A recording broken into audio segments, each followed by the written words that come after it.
My name's Chris and I like listening to music. I'm going to listen to Saba and No ID from the private collection of, which is a fantastic album. I did love Saba's album from 2018, Care For Me, and I love this on every listen. It's mellow, it's groovy, in a sort of Alchemist way. You know, it has an edge to it as well. Sample and band in perfect harmony. At least I think there's a band. It's his voice that's the star, I think, though. I do love his rapping. Gave it an 8 out of 10, but it's better than that. Let's see what the last listen brings.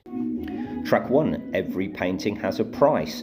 Hell of a star, that. You know, it's just perfect in every way. Everything I want from a rap album, or any album, really. Great sample, positive vibes.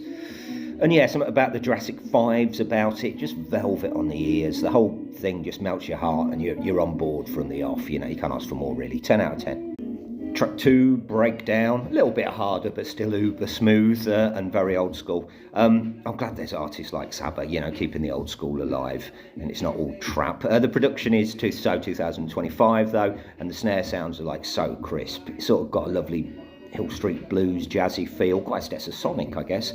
You know, you could play this anywhere and it will just makes the occasion better. 9 out of 10.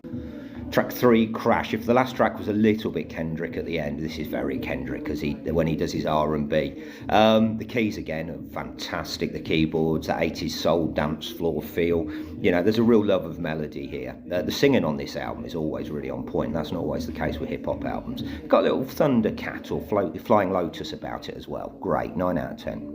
Track 4, Woes of the World. This is definitely an album that's better on headphones. I think I probably was about half and half. 5 listens on headphones to 5 on the speaker. There's so much that goes on in the background. It's so entertaining. Not overly impressed with this track, actually. It's not bad, but it's not a standout for me. But, you know, still better than most things you're going to listen to. 8 out of 10.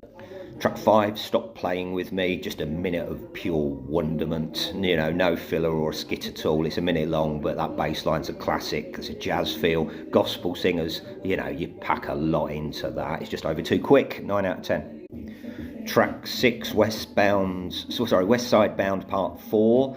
Maybe the first half of this track, you know, I wasn't overly impressed. It feels a little bit more street than it usually is, with a harder edge, and I wasn't really going for it. But then the second half kicks in, and it's just pure mellow grooves. It's, you know, that bass line. You know, the rapping is as good as I've heard ever, really. You know, Jurassic 5 is such a good comparison, even though I do say so myself. I think I said that earlier. 9 out of 10. Track 7, head.rap, featuring Madison McFerrin, who I presume is the daughter of Bobby. Just a lovely groove again. This album just keeps impressing and impressing. Yeah, just so darn positive. Lovely life lessons in there for us all. 9 out of 10.